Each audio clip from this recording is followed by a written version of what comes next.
Britain.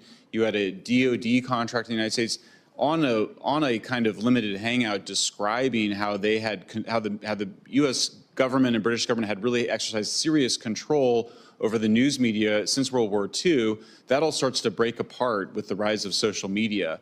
And social media at first was being used to foment regime change operations in the Middle East in terms of the Arab Spring, and then in the color revolutions in Eastern Europe. And then when Trump was elected in 2016, there was really a turning inward, a turning against the American people for a counter-populist effort by the intelligence agencies as well as by USAID. So you see them participating in effectively regime change operations in the United States.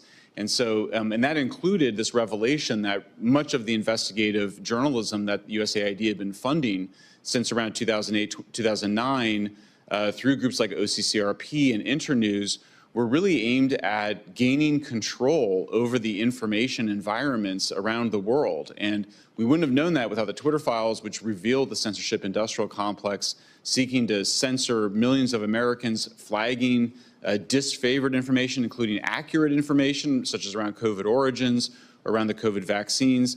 So, I mean, for me, this is a golden age of journalism. You can actually, people can actually find sources of information outside of a tiny, narrow band of and really, you know, the early 2000s, 2010, when social media rose. And that's what is going on here. It's really been a revolt of the public, and now we see a revolt of the elites demanding that we put the genie back in the bottle. Long term, it's going to work out. It really took someone like Elon Musk to unleash the full potential of social media, and we saw in the last election, you know, podcasting playing this massive role. So I think it's a revolutionary moment. It's, you know, you get a huge change in national foreign, and apparently in American foreign policy, with a huge political transformation also occurring at the same time of this media transformation and revolution. Yeah, and just to add to that, I mean, my institution, the American Institute for Economic Research, was involved with the creation of the Great Barrington Declaration. And you saw our institution and the authors of the Great Barrington Declaration, including, I think, the incoming head of the NIH, being subject to claims. Folks, you're watching Tyrant Slayer Studios live. This is the Usaid Senate hearing on Usaid. We're going to be providing you updates on the Trump administration, what's happening in Connecticut, and what DOGE means for the absolutely terrified state officials here in the racketeering socialist Democrat nanny police state of Connecticut. But for now, we're just going to tune in here and listen to these guys. If you have any questions, please leave them in the comment section. Please feel free to participate in the live chat. Let me know what kind of content you'd like to see on this channel going forward. We will be going live 3 hours a day, 5 days a week here on Tyrant Slayer Studios. Consider this our very first official launch cast. Theory that President Trump was somehow controlled by the Russians. And then with COVID, we saw the rise of basically Department of Homeland Security asking for separate groups, Graphica, University of Washington, the Stanford Internet Observatory, and the Atlantic Council to create really a cluster of organizations that would create little committees of experts to flag what they called, you know, misinformation, but was often just disfavored information, often 2020 elections, and then around COVID in 2021, where they were actually had a direct pipeline through this JIRA software system, ticketing system, where they were able to basically demand directly to Facebook and Twitter that they take down posts that they thought were contributing, again, not just to false information, but to the wrong narrative, including true stories of vaccine side effects. So the good news is that after that was revealed in the Twitter files, and then Congressman Jim Jordan's committee on the House side subpoenaed and had witnesses. There was a whole elaborate process over the last 2 years. Stanford Internet Observatory shut down last year under the weight of evidence that it was engaged in censorship. I think we've now been able to push back against a significant amount of it, and President Trump has obviously signed an executive order supporting free speech. But I think it was a very dark moment over the last 12, you know, really over the last, 10 years. Got him! Got him! Oh! Thank you, Mr. Chair, and thanks to our witnesses for being here today for this important hearing. All Americans should be able to take great pride in our generosity, and the government agencies coordinating aid efforts should be. Well, on the back of Senator Moody, we are going to do a proper introduction here to Tyrant Slayer Studios. Thank you for joining us here. If you are with us live, this show will be, you can replay this show if you're missing it now. It is not going to be the show that I had anticipated bringing you today. We are a bit behind schedule. For those of you who do not know, I do have many children and a working wife. So lots to work around here in the home, just as much to work around as there is in this state as a whole.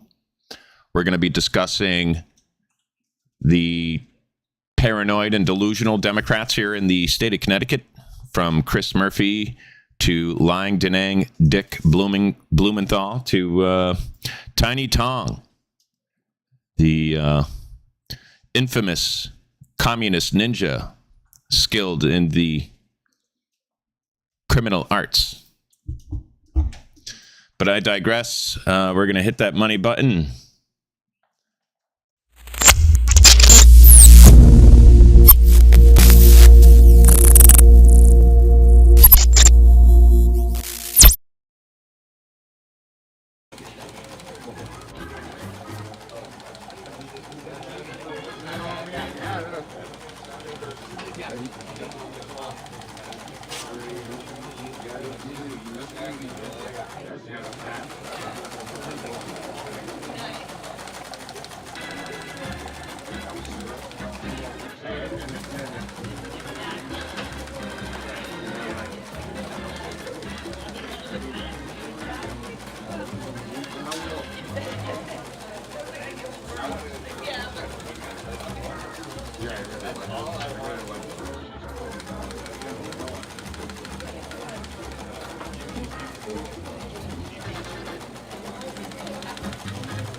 Some help with the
technical difficulties here. Stand by.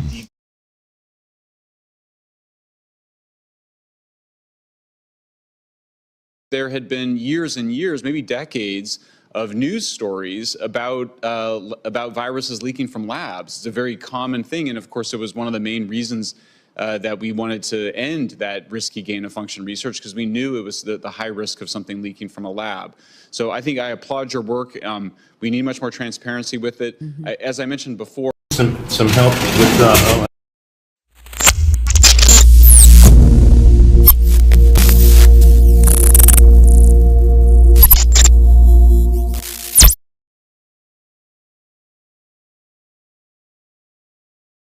charitable organization, because if you genuinely want people to trust in vaccines or other public health measures, it's a terrible thing for them to believe that maybe it's part of some counterterrorism operation or some manipulation by the U.S. government that has some political motivation or some regime change motivation. If it's truly, truly charitable support for things like, for good causes, then there has to be a firewall between that and what the CIA and the State Department are doing. Yeah, transparency, transparency, transparency. It is so important. I'll continue with you, and then Mr. Ruger, you can add your thoughts as well. But absent a forensic audit,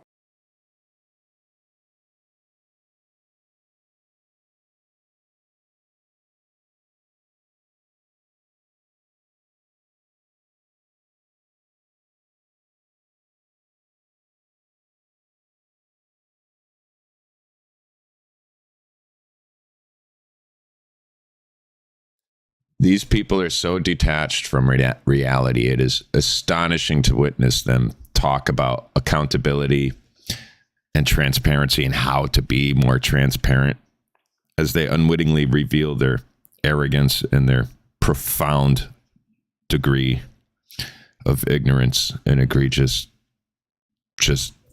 These people are just lunatics.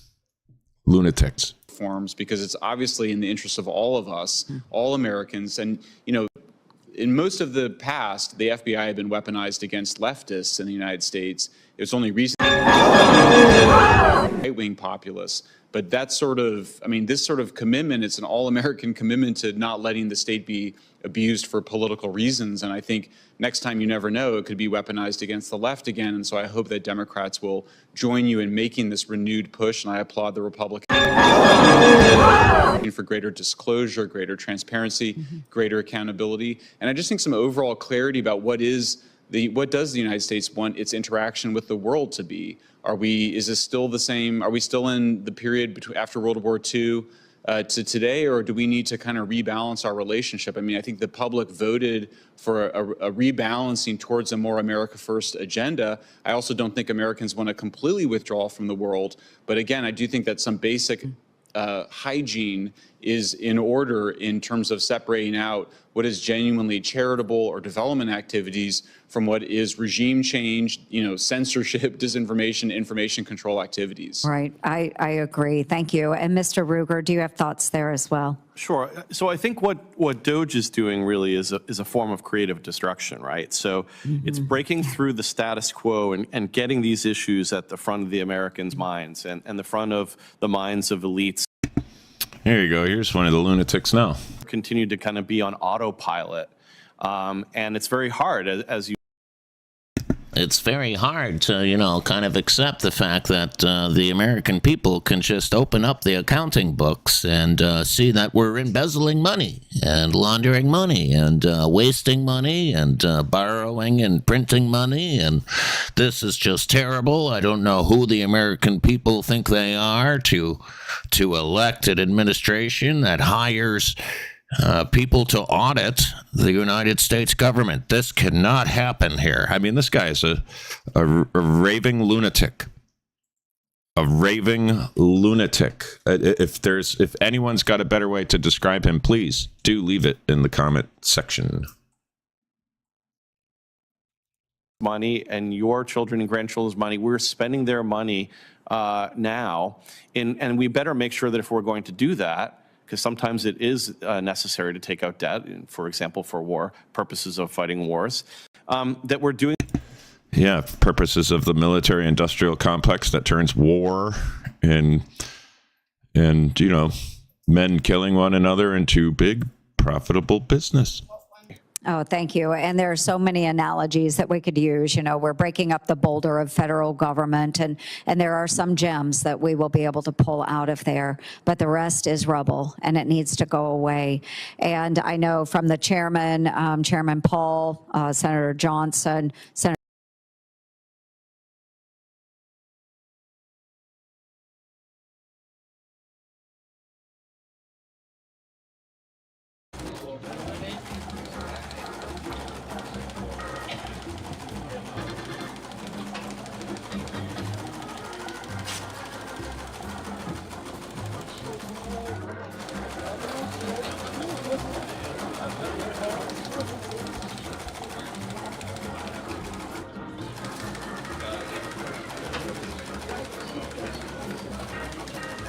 Folks, you'll have to bear with me. I'm testing equipment here, having some problems.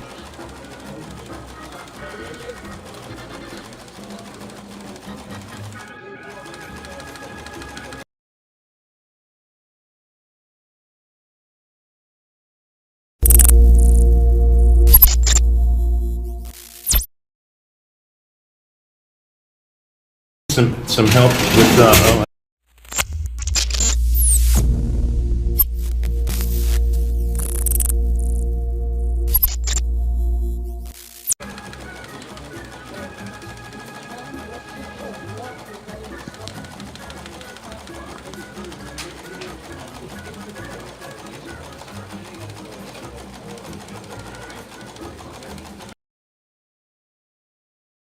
efficiency.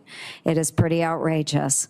It's no surprise that Washington insiders are more upset at DOJ for trying to stop wasteful spending than at USAID for misusing their constituents' tax dollars.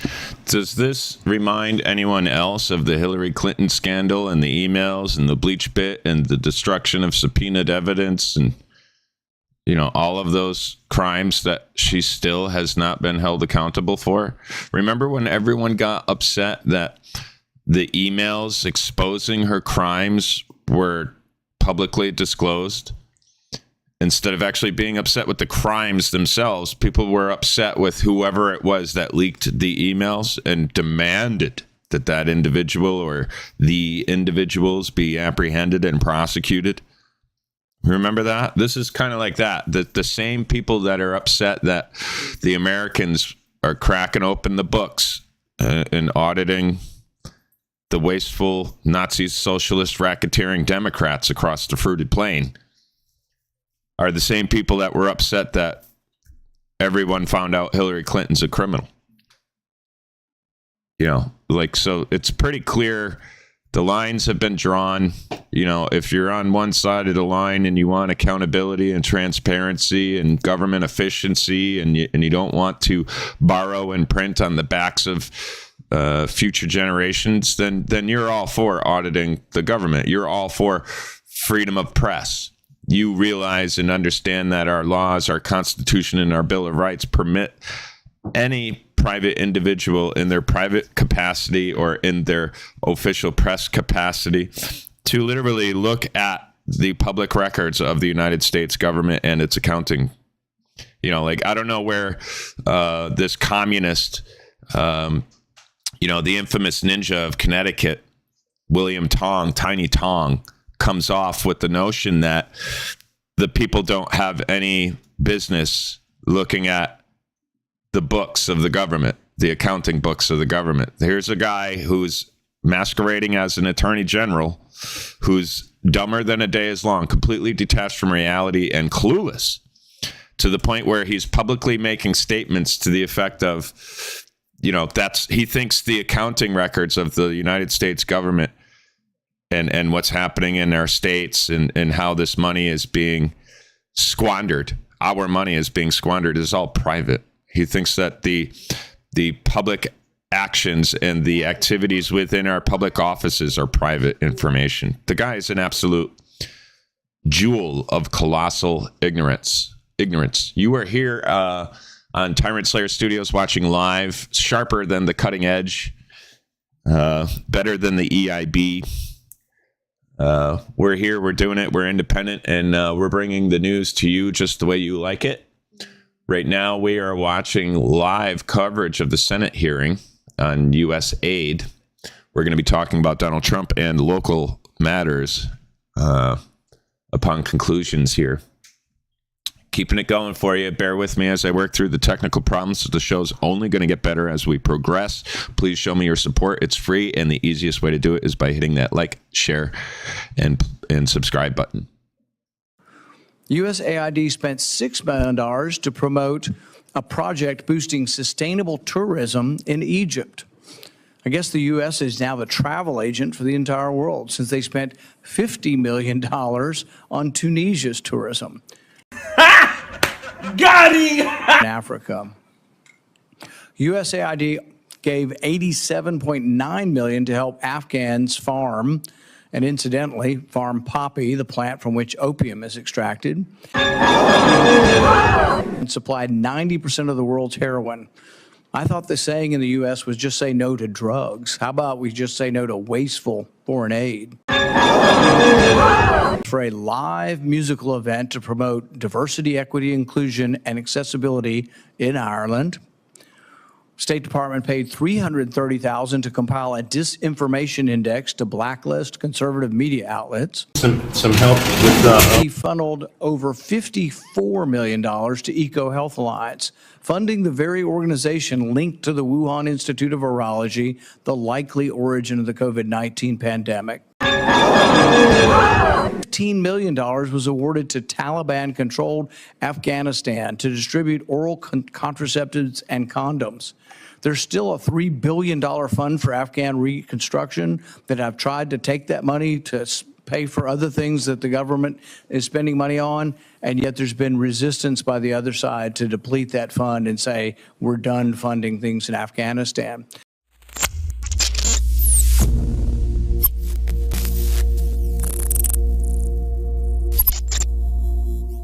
Unnecessary projects, thanks to the blundering bureaucracy, while our own citizens struggle to put food on the table. This is not what our government was designed to do. The U.S. government is not a charity, and it should not be doling out cash to foreign organizations, some of which actively oppose the United States with no oversight. And we don't have the money to give. We're borrowing the money we send. We need to ask a simple question. Why are we borrowing money to send money overseas? Got him! Got him! Oh! Whoa! It's like the worker who has no money left after paying for their food, rent, and gas, saying, oh, well, I see this homeless person. I have such great sympathy. I'll go to the bank and I'll borrow $1,000 to give to this person. That's what we are doing. We can't pay for our own, and we are borrowing the money we send overseas. That money could be used to pay down our $36 trillion debt and take care of the American people. Got him! Got him! Oh! Whoa! End the bureaucracy and for once do what's right by the American taxpayer. America should no longer be the world's piggyback. And it's time someone in the United States government do what's right for the American taxpayer. Pretty simple stuff here in Tyrant Slayer Studios. Hope you're enjoying the show. To give a platform today. Instead of having a serious discussion, I'm sure we're going to hear conspiracy theories as this committee holds what amounts to basically a pep rally in support of President Trump's illegal power grab. I certainly agree with this committee.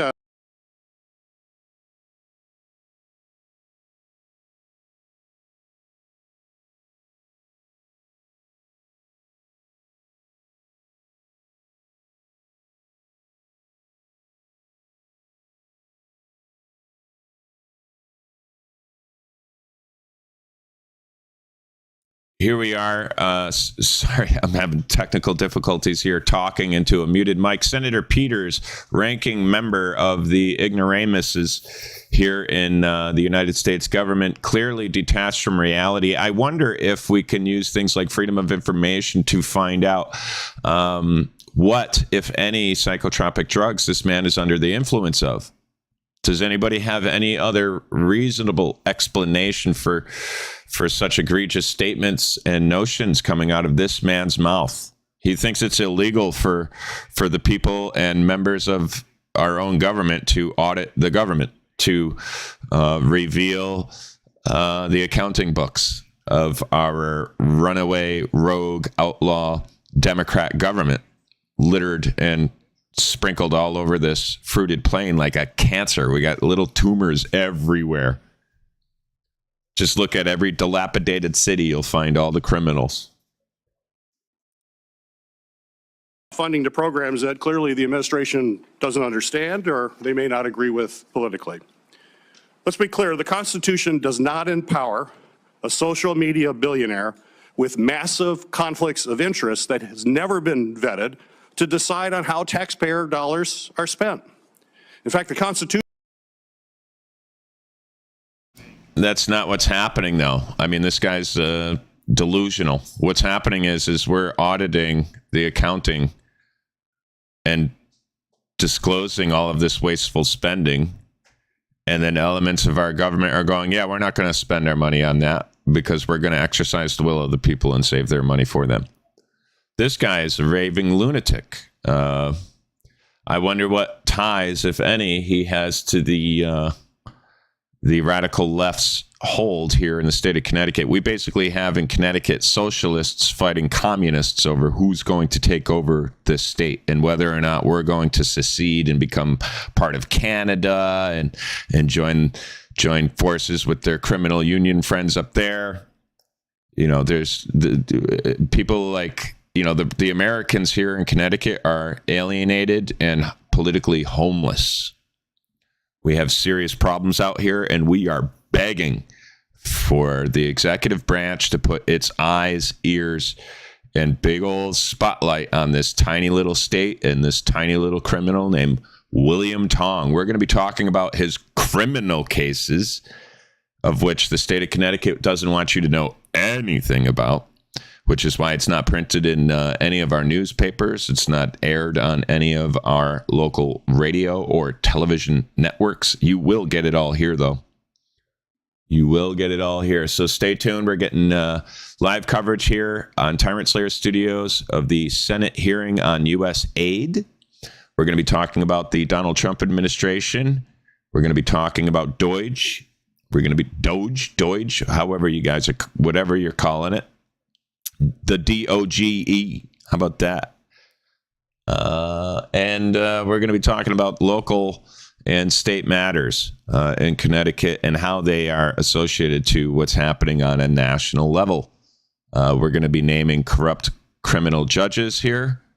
We're going to be naming corrupt criminal local and state officials here. And we're going to be targeting the waste that is ever perpetuated by our racketeering, self-serving, politically delusional, and violently malicious left here, Democrats here, public employee unions here.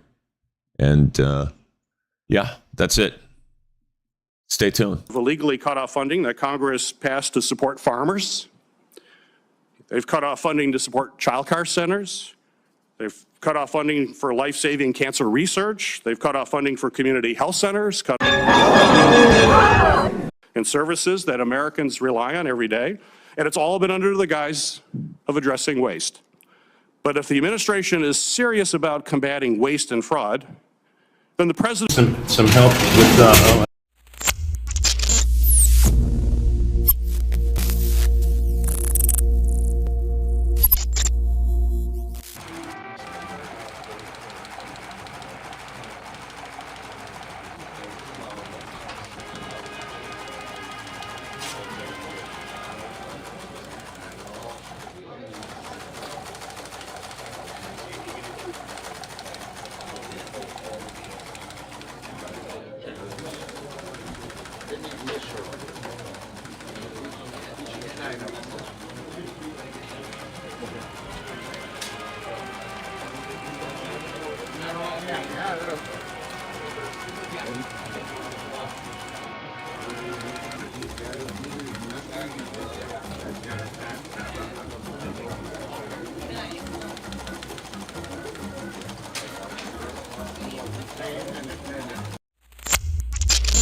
senators stood up to Richard Nixon and said, this is unacceptable. Now, clearly that was a time when we did not have feckless Republican senators, but it was a great time to look at how we came together to stand up to presidential power. And it wasn't just Congress. President Nixon lost in the courts over and over again. Richard no judge Nixon. Ever endorsed Is he President comparing Nixon's Donald argument Trump to that he had Richard the right Nixon? to ignore This guy's a. the laws. What's wrong with this guy? He's smoking some bad juju, man. Administration should come forward and be able to answer straightforward questions from Congress. They should operate in the light of day instead of trying to hide what they're doing from Congress, the courts, and independent watchdogs. Mr. Chairman, I was disappointed that over the last few weeks I've had a number of oversight letters that you refused to sign. I would hope that you'd reconsider, and I look forward to meeting with you to talk through those letters in the near future.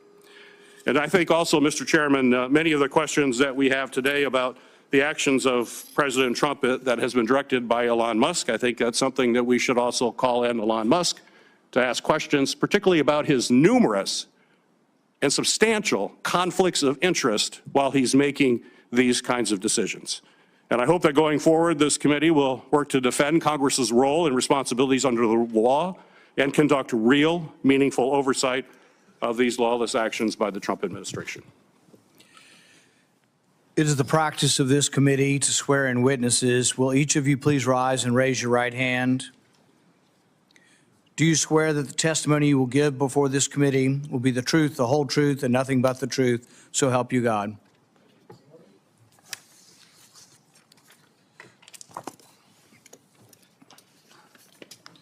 Need my intros. It's in the top. All right. Okay. Michael Shellenberger is a best-selling author and journalist who writes on a wide range of topics, including free speech, censorship, and the environment. He is the community-based research chair of politics, censorship, and free speech at the University of Texas, Austin. He also founded the online newsletter, Public, and the research organization Civilization Works. Mr. Shellenberger, welcome to the committee. Mr. Shellenberger, you are recognized for your opening statement. Thank you, Chairman Paul, Ranking Member Peters, and member of the committee. Thank you for inviting my testimony. Since its creation by President John F. Kennedy in 1961, the United States Agency for International Development, USAID, has had as its mission the promotion of America's values of free speech, democracy, and free markets by helping others abroad. The name suggests that the organization is focused on aiding poor nations in ways that result in their economic growth. Why then has USAID been spending so much money on information control and information operations, both in the form of demanding censorship by social media platforms and by financing supposedly independent journalism? Why is the United States government in general, and USAID in particular, the largest donor to supposedly independent media worldwide? For example, USAID in 2021 published a disinformation primer that urged greater censorship by social media platforms, as well as pre-bunking, a psychological technique to program people to reject information disfavored by the government without thinking. USAID may have been doing and funding worthwhile projects, and it may be that Congress will need to pass legislation to continue those projects through the State Department. But it's inaccurate to suggest that the USAID closure and freeze on aid will kill African children, as some have done, or cause other harms.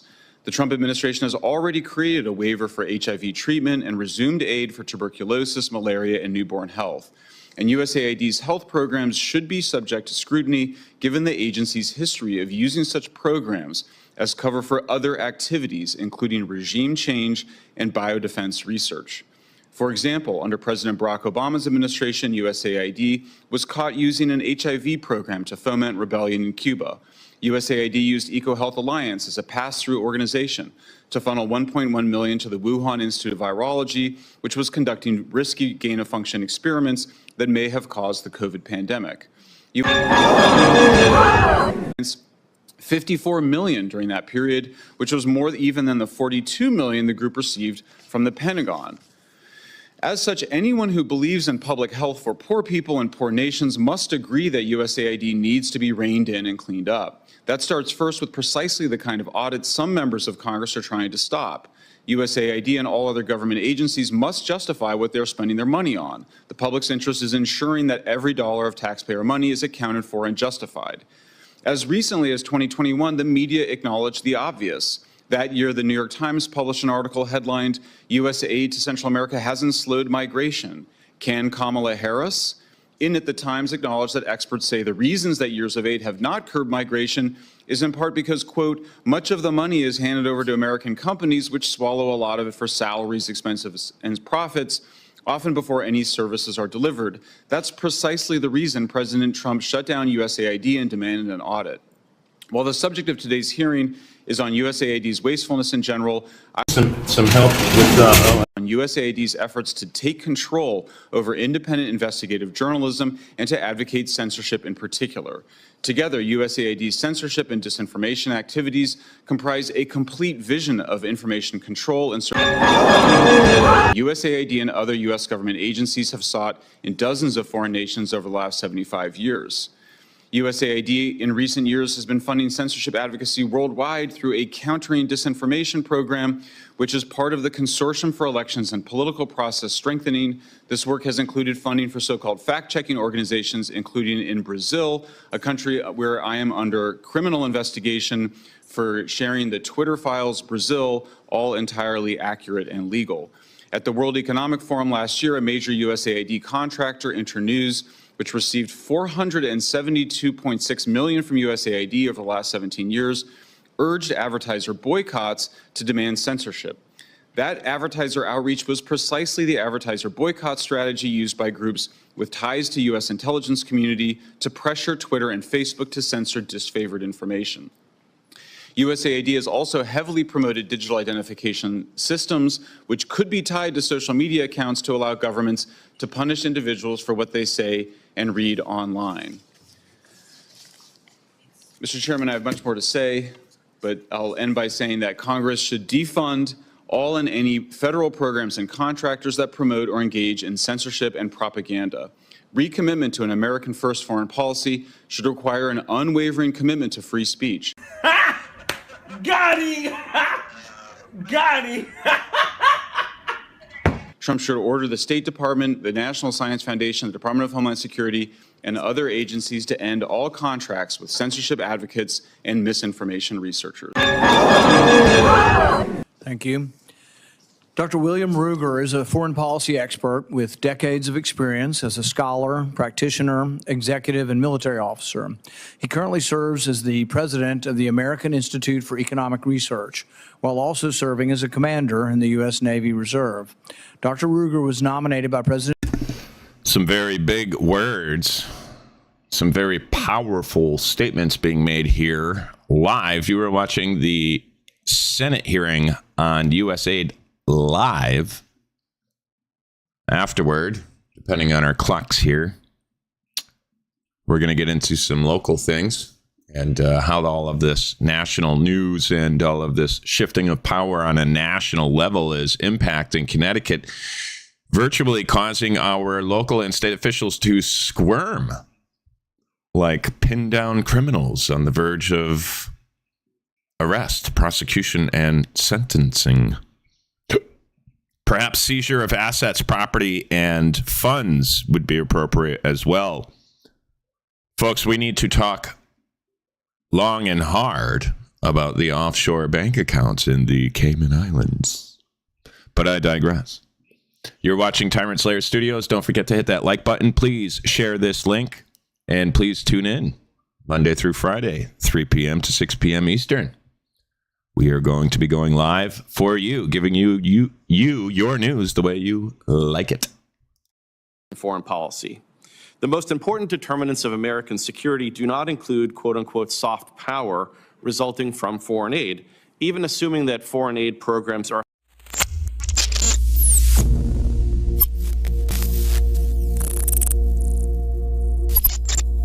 relative material power, both our military capabilities and our economic and technological strength, and our geostrategic advantages are the most important things for our safety and prosperity.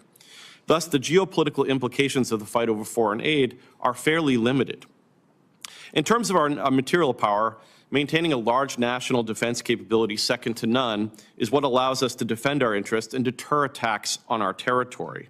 Our security is also supported by our fortunate geostrategic position, and as we deal with the rise of potential peer competitors, maintaining our military edge is far more important to our security than even the best aid programs.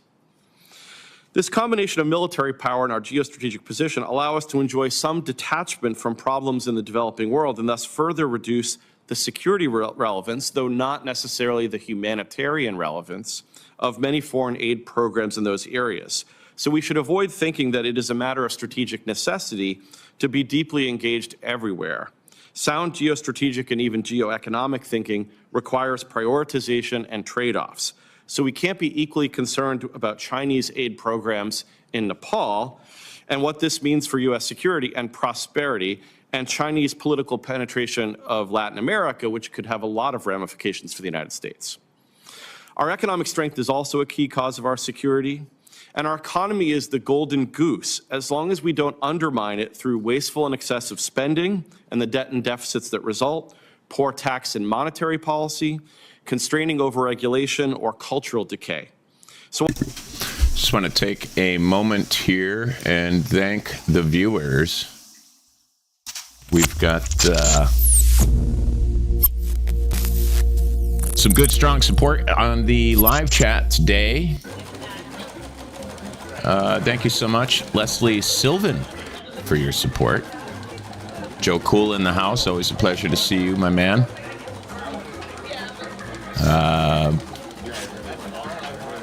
Anon Mouse, good to see you.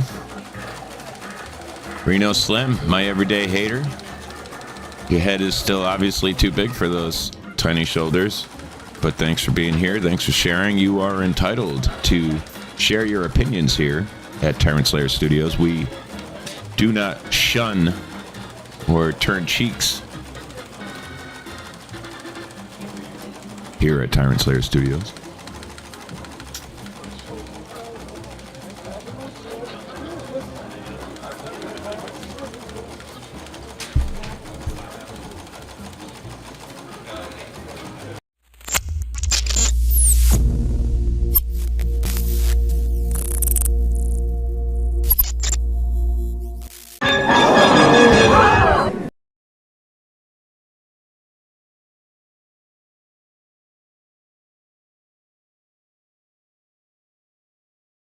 a lot more about that in the Q&A. I'm going to get it right one time, I swear. I'll be able to enter in on the scene and the audio will be working. Bear with me. I'm new to this engineers board. Assistance. Secretary Rubio recently stated on February 10th in an interview on SiriusXM, he said, "We're not walking away from foreign aid. We will be involved in foreign aid."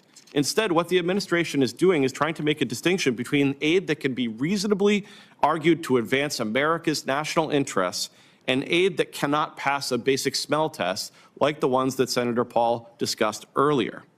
So if we are going to change our foreign policy to one that prioritizes American national interests and respects the hardworking American taxpayers, then fixing our foreign policy assistance programs is imperative. Got him! Got him! Secretary Rubio's three-part test from his confirmation hearings here in the Senate. Too often it is in the service of questionable social and political goals that many Americans find dubious.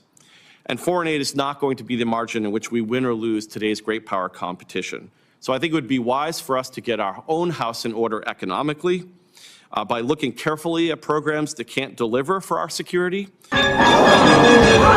directly connected to legitimate goals as to be based more on an article of kind of faith than sound analysis that I think conservatives should be known for. So I commend any efforts to scrutinize aid and provide accountability so programs can deliver for the American people. Got him! Well, thank you, Mr. Chairman. Unlike our ranking member, I really appreciate you holding this hearing. In 2019, before the pandemic, total federal government spending was $4.4 trillion. The Wall Street Journal just reported the first 4 months of this year, we spent $2.43 trillion. Multiply that times 3, we're on a course of spending $7.3 trillion this year. Percent increase while our population is growing 2.6%. So we need to scrutinize all this spending. Now, I thought it was interesting. I don't know how many boards you had up there, but you know, the example after example after example.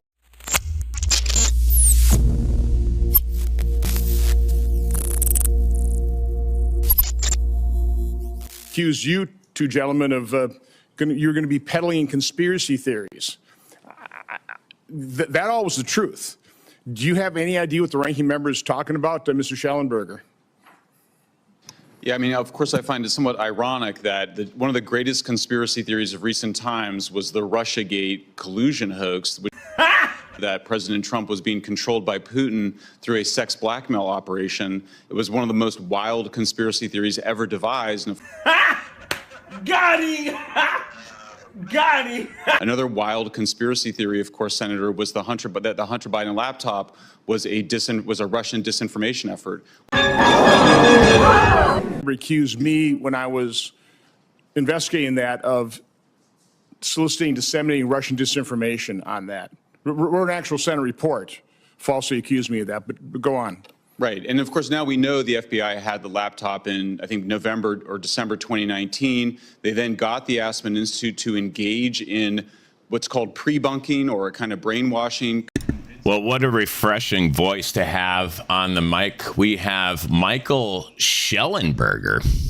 We ought to take a look into this man and his history, in his career within our government. What a good, firm, pleasant, professional, and above all, refreshing voice to hear on Tyrant Slayer Studios. Folks, we are watching the Senate hearing coverage live on Usaid, and we are listening to the great Michael Shellenberger. When both Senator Grassley and I received an unsolicited briefing by the FBI that we are targets of Russian disinformation, to this day, we have not found out who directed that briefing.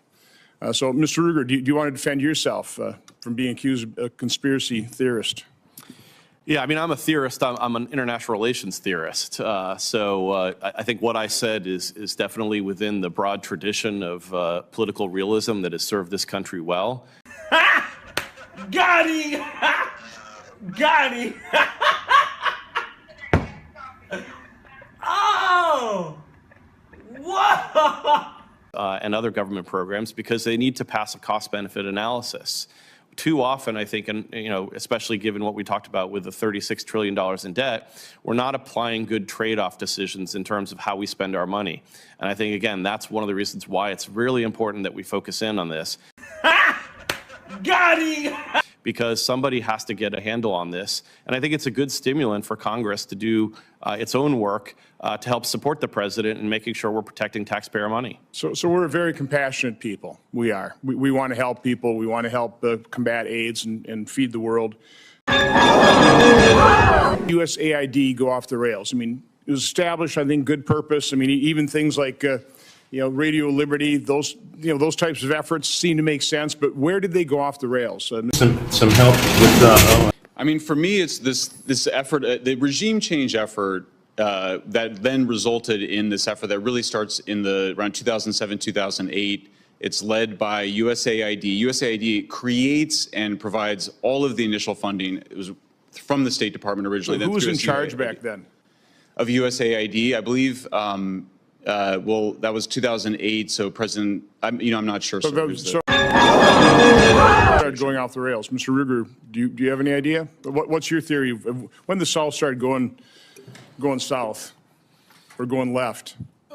Well, I mean, again, one question really at the beginning is how effective are these types of assistance programs, period? So you could argue that in some senses, this went off the rails from the very beginning because it opens the door to the idea that that there is potentially no limit to what could be effective for the United States if we spend that money abroad. But in fact, it hasn't been the type of cost-benefit analysis that's needed here. So again, I think part of it is fundamental to a program where you're spending millions and billions of dollars across the globe in a way that is very difficult to achieve accountability, particularly if those within the bureaucracy are less subject to the kind of incentives that care about how this money is spent.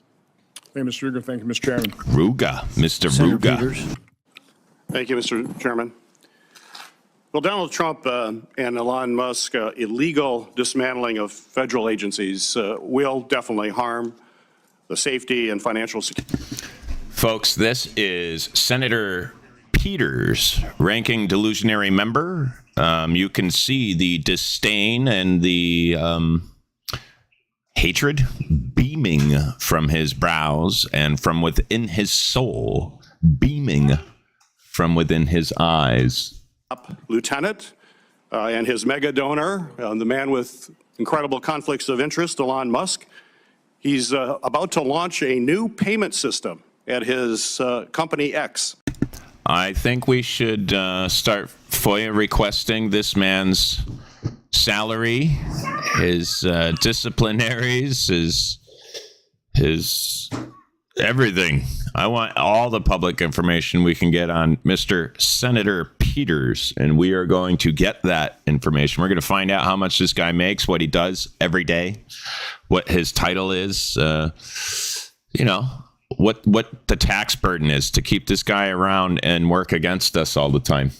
And we're going to talk about that here, and we're going to ask, who's putting this guy in this position? Who's voting for this guy? Where did he come from? And what is wrong with those people out there? It's time to crack open all of the books. Beyond accounting, we're gonna open it all up here and have a field day on Tyrant Slayer Studios. And OMB director vote are illegally destroying the agency. And let's be clear, this is an agency that has saved American taxpayers $21 billion. Saved taxpayers $21 billion. And it's in the sight of unvetted billionaire. This guy reminds me, it's like a commercial, where the company's trying to convince you you're saving money by spending your money with them. It's almost as bad as the Stop and Shop gas rewards program. We saved you billions. This program saved you billions of dollars.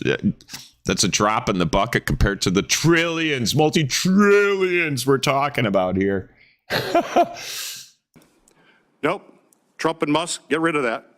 Forget saving money for taxpayers. We don't like these regulatory actions over banks and payday lenders and people like Elon Musk. This guy is afraid. I want to see how much money, what is his net worth, and what is his salary, how long has he been on the government, on the taxpayers' money, and on our time, and on our dollar, The Federal Aviation Administration, the FAA. The FAA works 24/7 to provide the safest flight experience across the country. And after the January 29th crash at Ronald Reagan National Airport, Americans are now more than ever concerned about having safe air travel. However, just days before that tragic crash, President Trump encouraged air traffic controllers to resign. We already have a shortage of air traffic controllers. And knowing full well you just can't turn on the spigot and hire new controllers when you already have a shortage. You mean unqualified staff that's been hired through communist policy, like affirmative action, equal opportunity, things funded with Usaid? People getting jobs not based on the prerequisite of their skill sets or qualifications, but primarily based on their sexual, social orientations and skin color? You mean those people were given an opportunity to resign and save some face and walk away with some dignity and integrity? Is that what he's saying? I think this is how we're translating things here on Tyrant Slayer Studios. I do hope you're enjoying the coverage. Please hit that like, share, and subscribe button. Folks, tune in 5 days a week, 3 hours a day from 3 p.m. to 6 p.m., Monday through Friday, for the latest, greatest news, views, and reviews, and local and national coverage here on Tyrant Slayer Studios. What does this national transfer of power mean for the state of Connecticut? What does it mean for your state?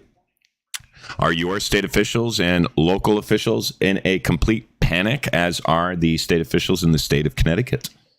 We want to hear from you. Please leave your comments and questions in the comment section and participate in the live chat. Please reach out and email me your egregious stories of corruption in which you or someone you love has been a victim within to studioadmin@tyrantslayerstudios.com. Getting rid of FEMA would mean the federal government is abandoning Americans before, during, and after disasters like wildfires, tornadoes, hurricanes, and even floods. And while I'm sure everyone here would agree FEMA can and should be reformed, and I'll lead that charge to make sure that they better meet the needs of disaster survivors, it still plays a critical role. And American lives and helping communities rebuild after an increasingly common and more destructive natural disasters is something we should be focused on.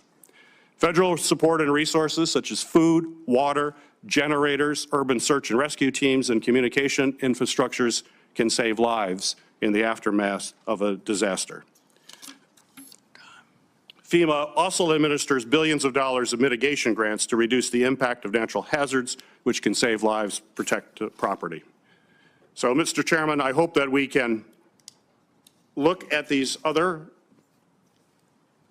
changes that we're seeing to see whether or not it's fraud or abuse, and whether or not that is something that we need to examine. So I would hope in future hearings we will take a look at an unvetted, highly conflicted person making these choices to understand what is behind their actions.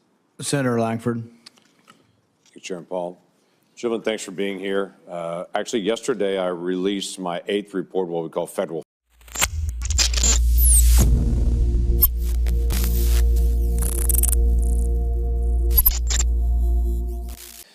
And try to be able to highlight those and shine some sunshine on them to hopefully get rid of them and to be able to make tax dollars more efficient in the way we're spending on this. Many of those things, as you can imagine full well, were foreign aid related. That we have talked about over the last several years, including this year as well. We highlighted that the federal government and the American taxpayer paid for 12 drag shows in Ecuador. I'm not sure why the people of Ecuador couldn't pay for their own drag shows, but to pay for that. The USAID funded fisheries in Algeria, where they literally built a fish farm in the middle of the desert among a people that don't eat fish in their normal diet because they live in the desert. They don't normally eat fish, and we're not interested in eating the fish. Got him! Got him! That has become an issue for me. There was a study that was done by the NEH on humans, chimpanzees, and climate change in Sierra Leone. We highlighted how we did a study with Oklahoma tax dollars to study the effect of climate change on European butterflies. Again, I don't know why the Europeans couldn't pay for that. We did a study on the effects of COVID-19 on the Russians. Again, not sure why the Russians couldn't have paid for that. Some help with a long list of least favorites here. We did a study on the benefit of seatbelts and helmets on individuals driving in Ghana. I could go ahead and tell you right now, seatbelts and helmets will help you and don't have to pay a dime to be able to do that study. Over and over and over again, we've highlighted this. The difference now and then is there's a bigger megaphone, and part of the frustration from my friends on the left is Elon Musk is daring to tell 1 billion people on X that this is happening. Or my limited following on X, it was okay. But if the megaphone gets louder and it gets pointed out more, it becomes more offensive because then it becomes a risk. So I have several things that I want to be able to drill down on. I've talked for years about Voice of America and the messaging they put out. It is literally government-paid journalists that are supposed to tell the government story of America internationally. What they're actually doing often is talking about murders in America and riots in America and how Trump is ruining Christianity in America, and on and on and on have been the negative stories about America that they're telling to the world on it. some help with to either of you is about the messaging that we put out globally, that we put out with Oklahoma tax dollars and American tax dollars to tell the American story and how the American story is being told internationally. Thank you, Senator. I could actually speak a little bit from my experience with the Fulbright Scholarship Board, where I was also chagrined to see some of the people that we were thinking about sending abroad. Chagrined. Clearly didn't love this country and clearly had a kind of criticism that I think wasn't the best message that you would not necessarily want to see out there in the world. I also worry about the boomerang effect. So not just the message that we're sending abroad, but because of the nature of technology today, these voices that are meant to help create narratives abroad actually coming back and being a form of government propaganda here at home. because that message, unlike, maybe in the 1950s when we were trying to subvert communism in Greece, that message then comes back here. And so the content of that message, like you're talking about, is so critical that it is in fact something that is supportive of our interests and accurate, and something that is not going to undermine support for the United States here at home.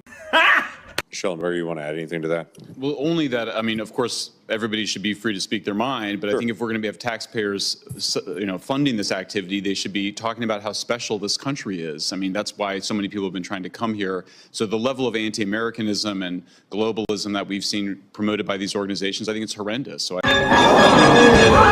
Outlet for the United States sounds a lot like Russia today's messaging globally. We have a problem on it, and that's our problem. They spend a lot of time saying we're going to prove that we have a free press by having government-paid reporters tell a story. If they want to prove we have a free press, we can point to CBS, ABC, and NBC and say, look, we have a free press on it, but we should be getting our messaging out on this. One other quick question on this. The Inspector General for Afghan Reconstruction noted at least $11 million has gone directly to the Taliban. Ladies and gentlemen, you are watching live the Senate hearing coverage on Usaid, listening to Senator Lankford, another refreshing voice here on Tyrant Slayer Studios this afternoon, 4:20, ladies and gentlemen. Smoke them if you got them. What was the Inspector General doing exactly? I mean, we've seen all the waste, fraud, and abuse that you've documented. So what's the point of having an Inspector General if they're not going to inspect? Right. Got him! Got him! Into different agencies, and it's important to have that role, but I would agree. Your job is to inspect and to be able to report back, and if you're not identifying this waste, why are you there? I yield back. Thanks, Mr. Chairman. I am disappointed that we are not having a serious hearing on. Oh my God, here he is, lying, Da Nang Dick Blumenthal. This delusionary thinks he was in the Vietnam War. This hearing is simply designed to give cover for President Trump's unlawful dismantling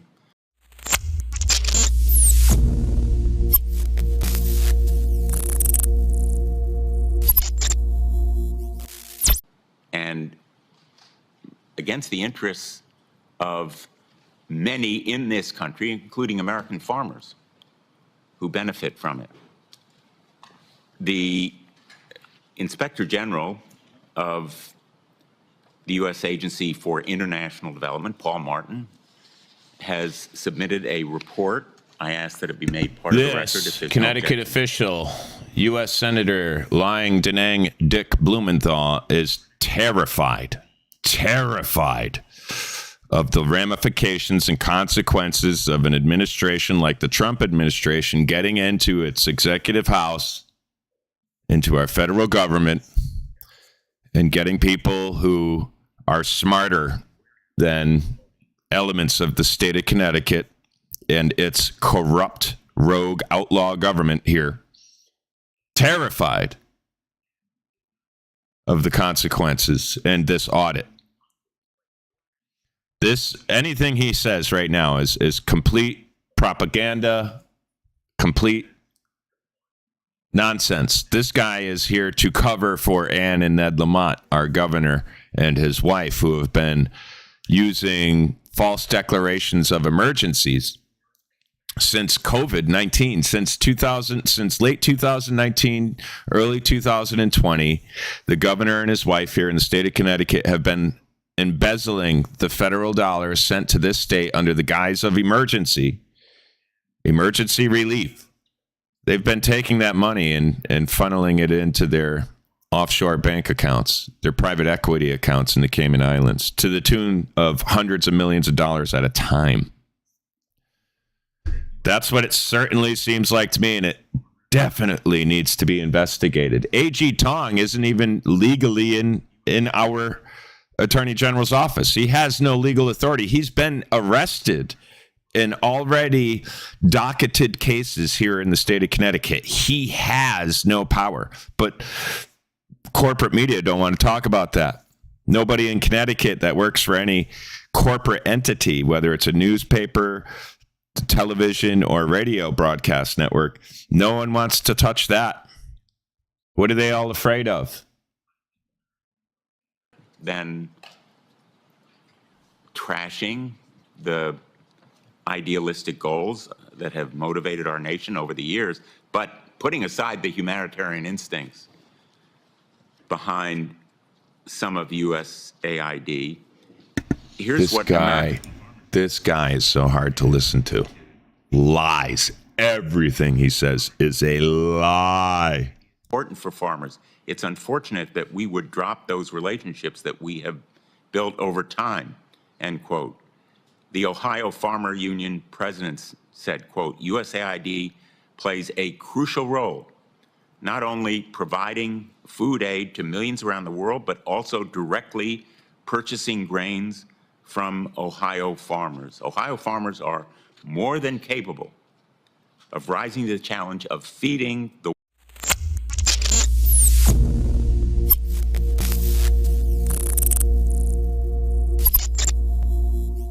billions of dollars away from American farmers without apparently a second thought. That's a lot of harm. That's a lot of waste and a lot of abuse to people who are the backbone of food production in this nation. Already, a lot of their labor, investment, produce, going to waste as a result of this guy's killing me, man. It's killing me. Power grab. Let's take a moment to thank all the viewers. Listen, if you're here and you haven't hit the like button yet, please do that for me. If you'd like to leave me some criticism and you're in a bad mood and you want to lash out and you think I'm a mega Trumper, whatever is clever, have at me. Have at me in that comment section. Have at me in that live chat. Go ahead, share the link to this video and more. Share a link to my channel. Hitting the subscribe button is a great and easy way to support your local independent investigative journalists like myself. It's free. I have to emphasize that. Don't cost you any money to watch and support me here. You know, and that stuff will go a long way. Helps jog the algorithm, if you will. We're going to go ahead, dive into the live chat here, run through some of the names. Donna, thank you so much. They all need to go to jail. They stole our money. That's very true. It's more true in Connecticut than in many other states, I'd argue. Marina Marianaz, 1993, Make America Great Again. Thank you very much for being here. Jason Smith, Lying Denane Dick is not credible at all. Yes, it's good and refreshing to see other people know this. Thank you for being here. Thank you for participating in the live chat. Leslie Sylvan, thanks again. Dan Deed, thanks again. Poe Jaguar, lock them up. Hey, man, I think most Americans feel the very same way you do. Joe Cool, once again, thank you very much for joining us. I'm so glad Lion Denang Dick is off the mic. He was putting everyone to sleep, including me. And just to jump this, it's illegal, it's unlawful, it's a tragedy, it's constitutional chaos. Well, auditing spending is what government should do. It's the traditional oversight that hasn't been done in a generation. That's it's what we've been doing for years here at Tyrant Slayer Studios. I've often been accused of being a First Amendment auditor, but I've never described myself as such. If people wanted to defend I'm just a regular American exercising and standing upon our First Amendment right. You also have to realize freedom that when of you have a press social agenda, to go out and engage in journalistic endeavors in which I do often audit, if you will, accounting of our local and state government. And you want to foist it it's on a part them of being American. It's a part of the governing process we have here. And we all should be engaging in it more. I don't care what people's views are on any of these subjects. You can have any view on LGBT, but it shouldn't be part of foreign policy to force this on everybody around the world. It just isn't part of government and should never be part of government. But we're only finding this out because we have a president with the courage, including the advice of Elon Musk, including the advice of a lot of us, For years, we need to look at USAID and make sure that they aren't committing fraud. Look, this morning, the CFO of FEMA was fired because she's spending $54 million on luxury hotels. My goodness, there's a lot of Americans struggling to find work. Laken Riley's killer, we flew him and put him up in a luxury hotel in New York. He was there for a few months. We spent all of our money on his meals, and then we flew him to Atlanta. And then he drifted over to Athens, and then he killed Laken Riley. Most Americans think that that's crazy and we shouldn't be doing it, but we are only finding it out because for once we have a president with the courage to say no, to go over there and put a padlock on the door and take the name down.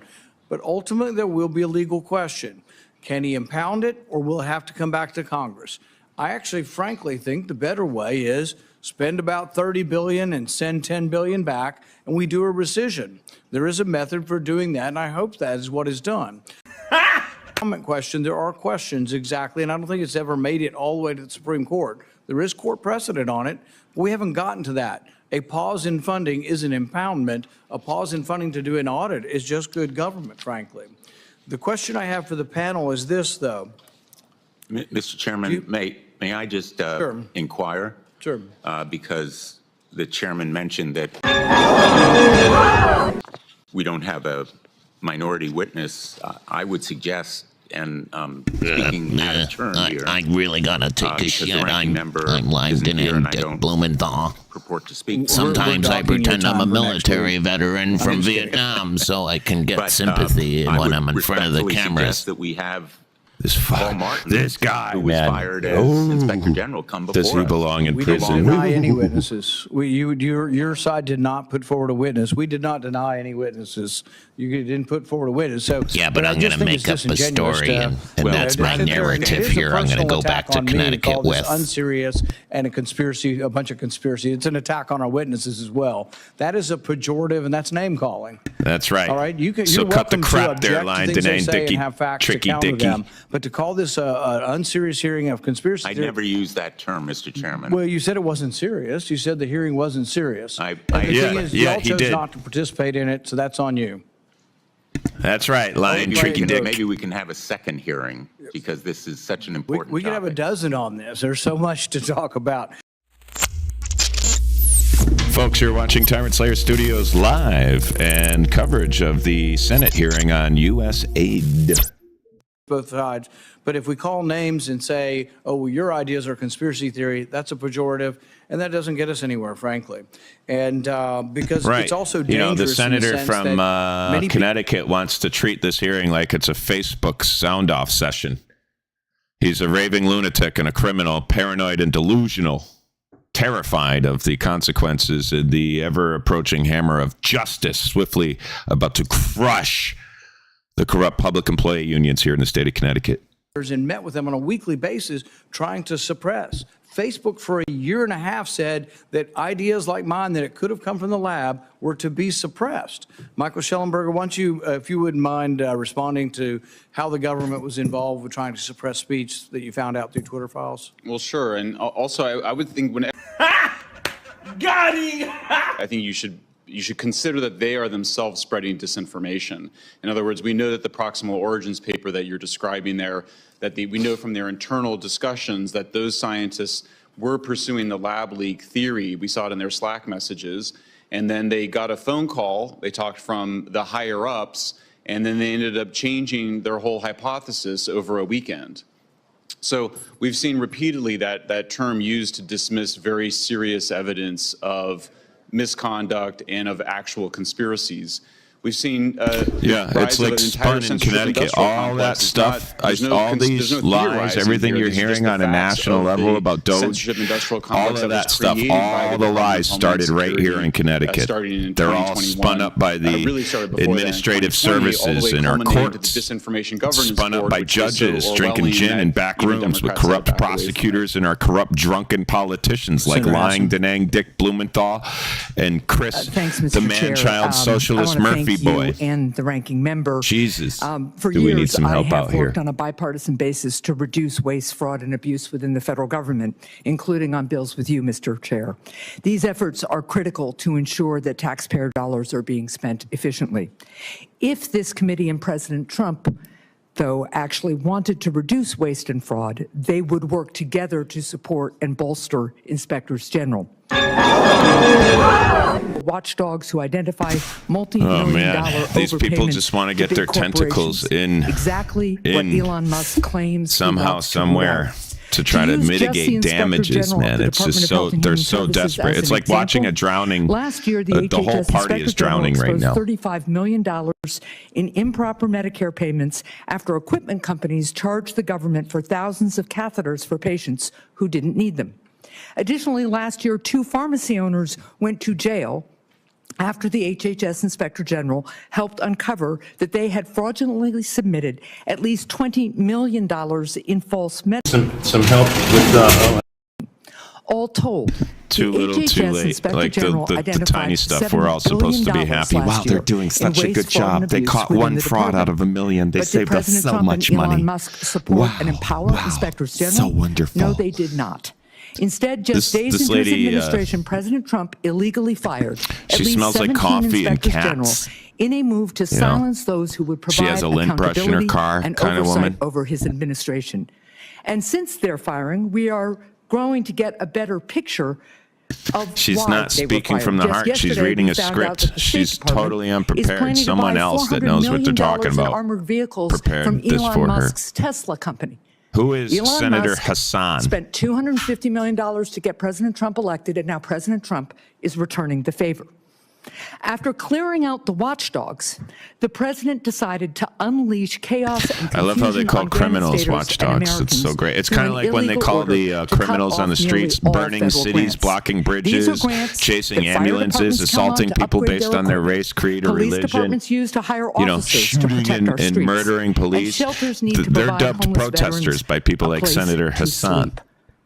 While federal courts have temporarily halted real criminals the are president's funding dubbed cutoff, watchdogs and I continue protesters. to hear from organizations But, that are unable to access the innocent federal people funding doing the that they have duty been and will of the awarded, American that we people appropriated, are that dubbed is law. insurrectionists and This is the real cost and of the accused of illegal move conducting by a President coup Trump here. to I cut mean, off these funding. people. Granite Staters left in the lurch, What's not knowing the how biggest much takeaway longer for their anybody community today health should centers be, will remain open, or if their child care facility focused will be able around to stay mental open, health. and they'll be able to go to The work. mental health The in this American country people as a want result relief of from high social costs, media and and propagated they want their government to work. news controlled But as completely inflation by and our egg federal prices government. soar, the president illegally fired the people's people, the very mental people health is in who complete root out waste dire and fraud straits. and have a track record of doing it. People will believe And then anything. he illegally took funding away And that's from part of the law problem. enforcement and community groups. Liars like I lying urge Dick, the president lying to reverse Denang course Dick Blumenthal and for this have committee to work together molded and to find shaped common sense ways to address the very challenges that Americans are strong, facing prominent today. Thank you, Mr. Chair. delusions in the populace. Senator Scott. Thank you, Chairman. This is a great That stuff's got to stop. As you know, the federal government is spending money like it's going out of style. Last year, it spent nearly $7 trillion. $5.2 trillion. Nobody in this country can do that. Nobody can do it in their personal life. Businesses can't do it, only the federal government. We're being forced to borrow another $1.9 trillion to make up for it. We now have over $36 trillion worth of debt, and we're heading quickly to 37. Grown 2%, the federal government has increased spending by 53%. They've added $8 trillion to national debt in 4 years. This is not sustainable. Add $1 trillion to the federal debt every 180 days. The cost of this debt is another massive problem. Right now, more than $1 trillion of money that hardworking Americans pay in taxes each year is just going to pay the interest on their federal debt. That's a waste. Yeah, no one ever thinks about the I'm very interest. appreciative of what President Trump's doing and what DOJ is doing to try to find all this waste. They're going agency by agency, one by one, and find out how every single dollar is spent and making sure it's spent in the best interest of the American public. Unfortunately, many Democrats among this committee have expressed outrage. But the outrage is better suited for some of the absurd, wasteful spending they've already uncovered. Let's look at Usaid. They provided full funding for al-Qaeda terrorist Anwar al-Awlaki to attend college in Colorado. They gave $310 million to start a Palestinian cement factory. They terror tunnels into Gaza. How can you be this stupid? Another $1.5 million to advance diversity, equity, and inclusion in Serbia's workplaces and the business communities. Does that help an American? $47,000 for a transgender this opera in stuff's Colombia. written in Connecticut. How's You that can't help make it America? up. $2.5 million for electric vehicles in Vietnam. How's that help America?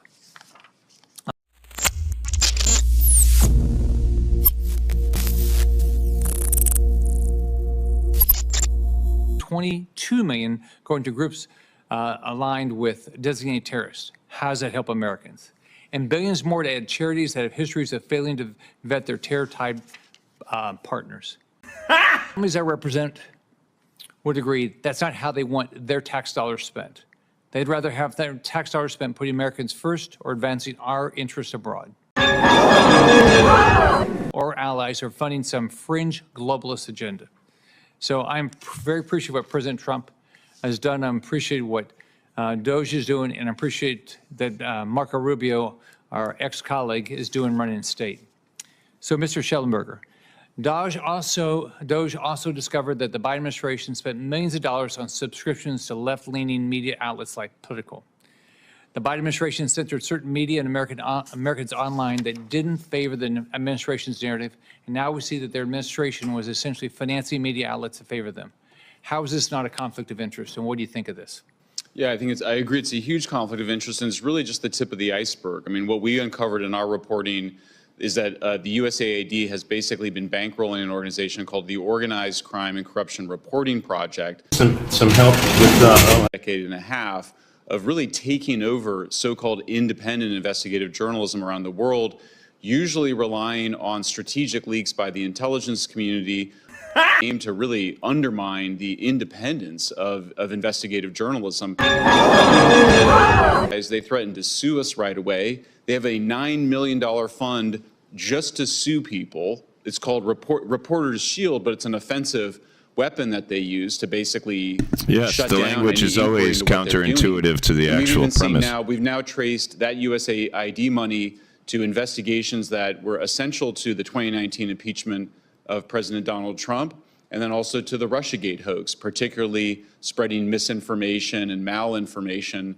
about Trump's alleged ties to the Russians. Of course, one of the greatest conspiracy theory of the recent era, which alleged that because President Trump banked with Deutsche Bank, and that there were Russians, oligarchs who also banked with Deutsche Bank, that there had to be some sort of Folks, if you're just tuning in, I want to thank you for watching. I don't think we're going to make it our 3-hour segment today. We are tuned in live to the USAID Senate hearing on the waste, fraud, and abuse. We are watching squirming, lying, delusional Democrats like lying Denang Dick Blumenthal get up on the microphone here and cry like a lunatic. Make things up. I have this narrative in my hand here.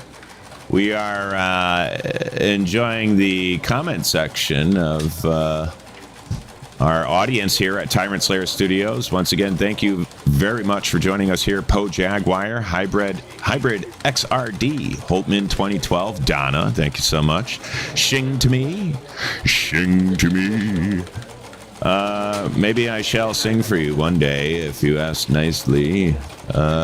Damus Alicia, thank you so much for being here. Jason Smith, Donna, Jan H, Leslie Sylvan, Joe Cool, Anon Mouse, Adam LeCompte. That's an interesting take you have there, sir.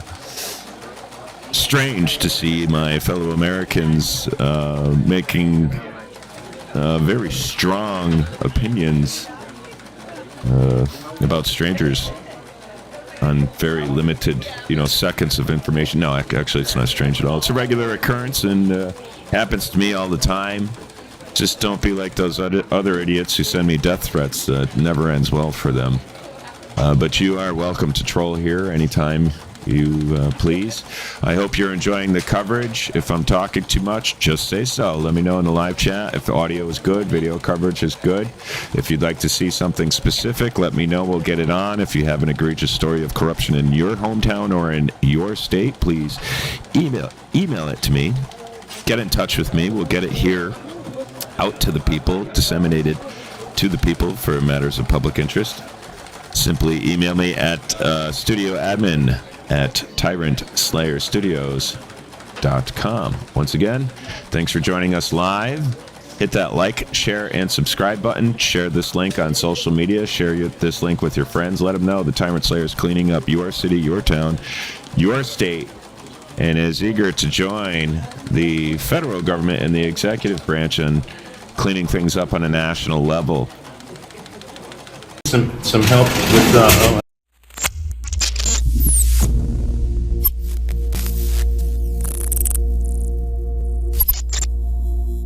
because we have a USAID complex, USAID complex, that's been completely unaccountable. Obviously, the Inspector General wasn't doing his job right, and therefore I think merits this very serious audit. And I agree with the chairman. If there's good stuff that they've been doing, and I don't doubt that there has been, then it should make the case for it and be added in back later, rather than sort of that we all assume that everything's fine. All right. Thank you, Chairman. Senator Kim.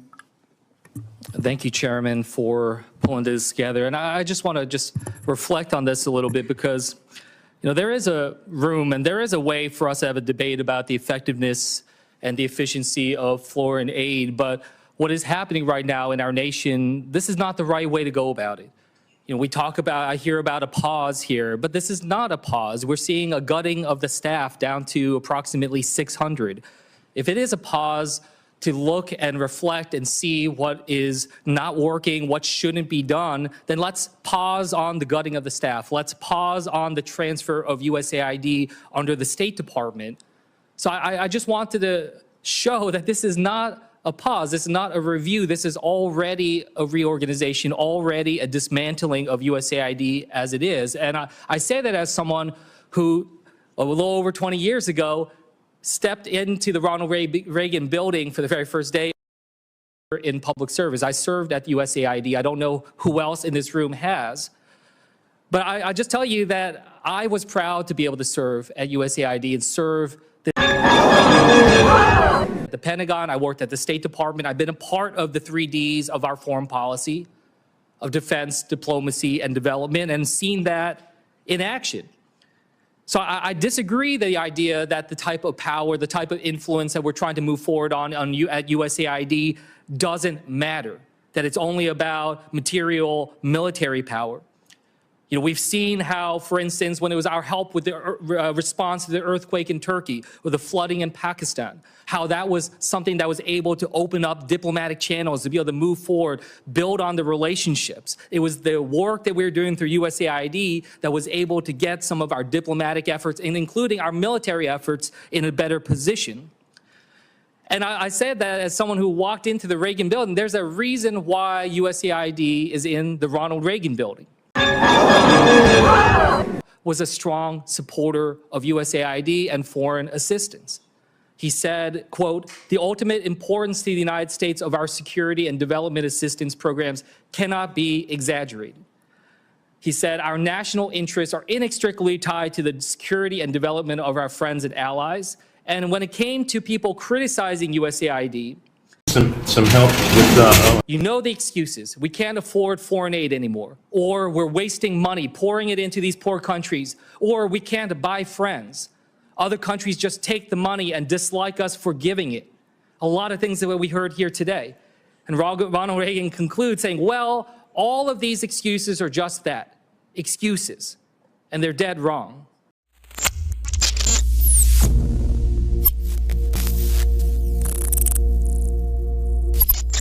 We must make sure it is well spent, but it is less than 1% of the budget and critical to our national security. The person who said that is Secretary of State Marco Rubio when he was with us in the Senate.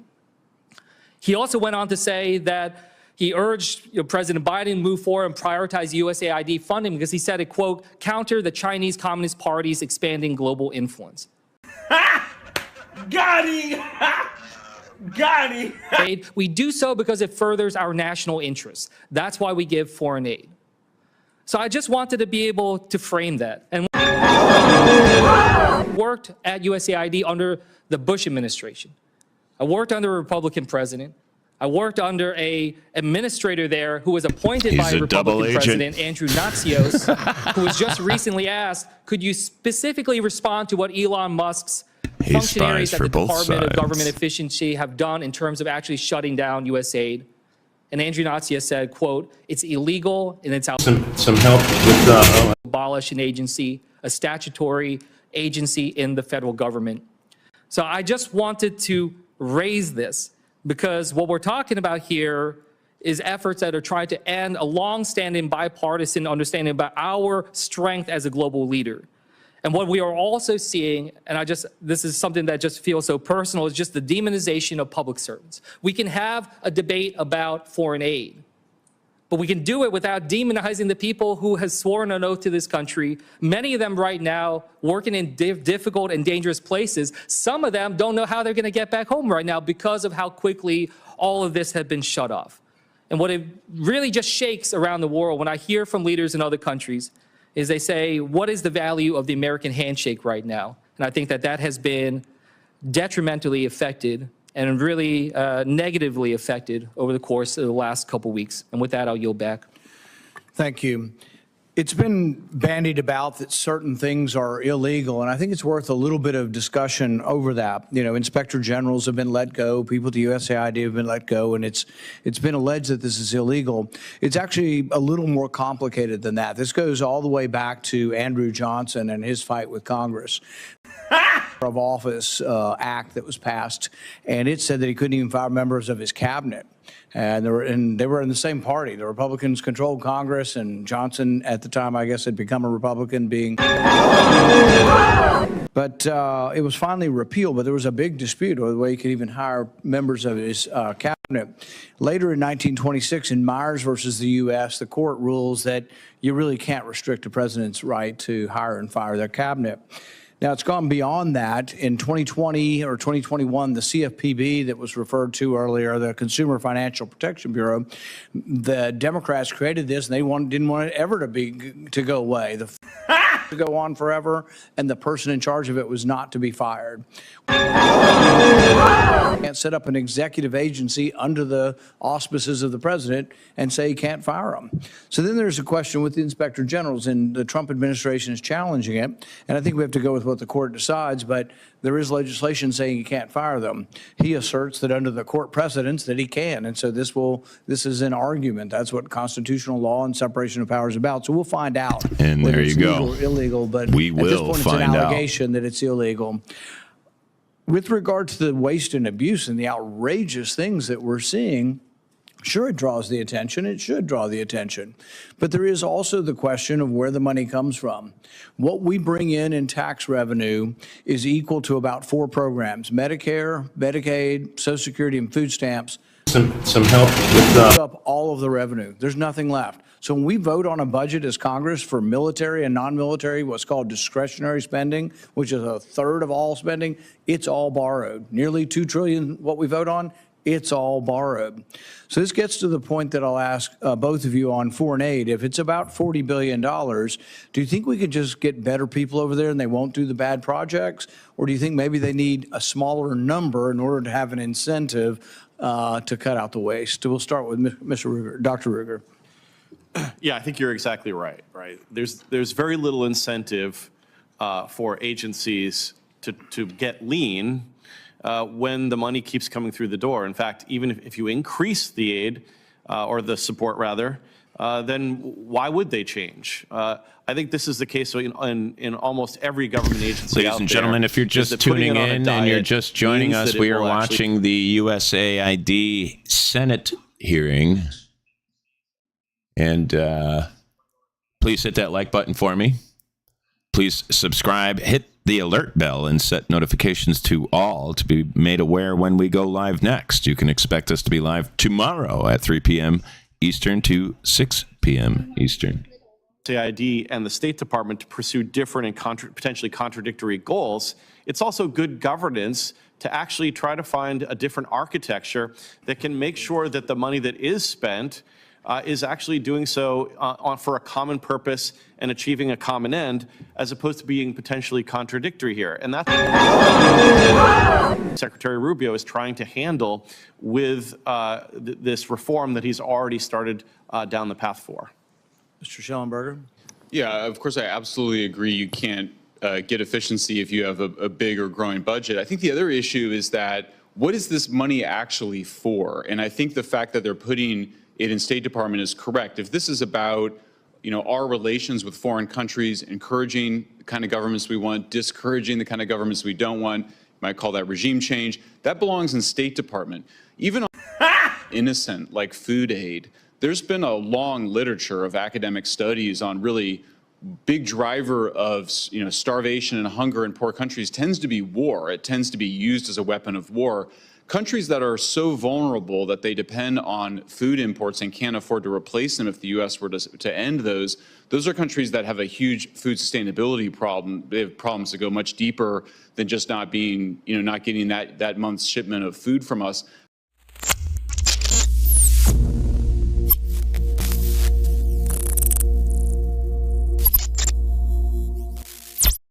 Food on poor countries has been shown to really be quite devastating in many cases, undermining the local farmers who are actually required to make those countries self-sufficient. So I think if we're really concerned about helping poor countries to develop, then we have to have an eye towards self-sufficiency and self-reliance and not just endless dependence on the United States. Got him! Got him! Nobody's here to object. I'm going to leave it open because there's one more senator coming, and she's going to gavel it closed when she gets here, Senator Ernst, and I'm going to let her ask questions first. Once again, Michael Shellenberger. Good, refreshing, relieving voice of sound logic and professionalism.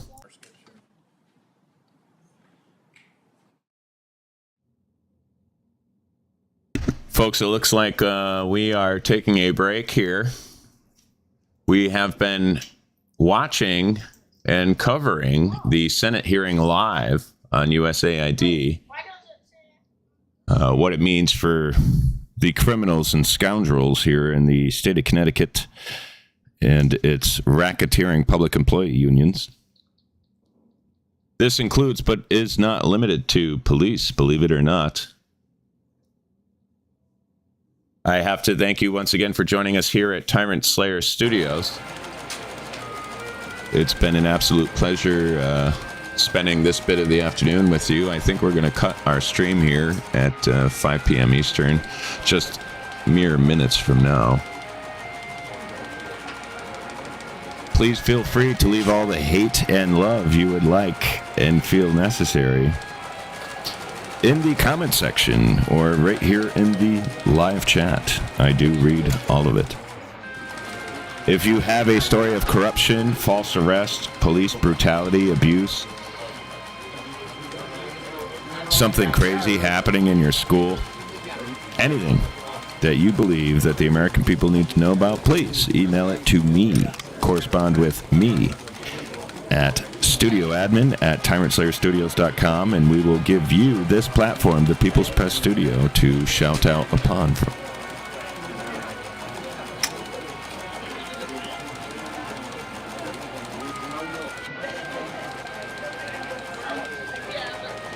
I do appreciate the support. This has been what I would consider to be a rather successful live stream. We are not doing the 3-hour show that I wanted to launch today. The weather and family circumstance kind of put a damper on that. But tomorrow we will be much better prepared, have a much more entertaining show, structured show for you tomorrow. So please, if you're new here, join me again tomorrow. If you're an existing subscriber and you're tuning in, lots to be excited about for tomorrow and our show. I do hope you guys enjoy. I'm looking forward to the feedback, criticism, support, love, and success here on Tyrant Slayer Studios in America, should it still remain a force for progress. Under Donald Trump, I think many would argue that is the case.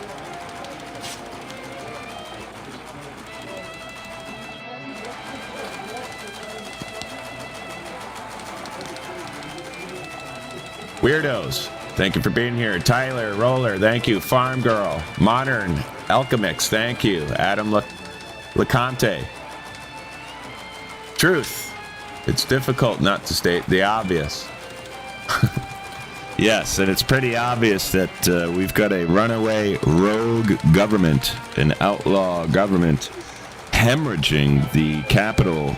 Our children and future generations have yet to even begin to generate. They're just financing it away on their beach houses today, their unfunded pension liabilities and inflated salaries, which are appropriated through fraud, waste, and abuse. Take it from me, I know firsthand about the Connecticut State Police officer who was swept away in floodwaters, touted as a hero in the headlines, who only died because he was sleeping while is collecting double overtime on our money. You know, for the sake of that inflated racketeering public employee union budget. But I digress. Truth, facts, and substantiated court cases are all you're going to get here on Tyrant Slayer Studios. Local news, views, and reviews, and statewide coverage of waste, fraud, abuse, and corruption. The modus operandi here at Tyrant Slayer Studios is transparency, accountability, and liability. With that said, I bid to you farewell. Tune in tomorrow. We are diving in head first, real deep, into our state and our corrupt officials who are in a paranoid, delusional panic over Doge and the audit that America is conducting.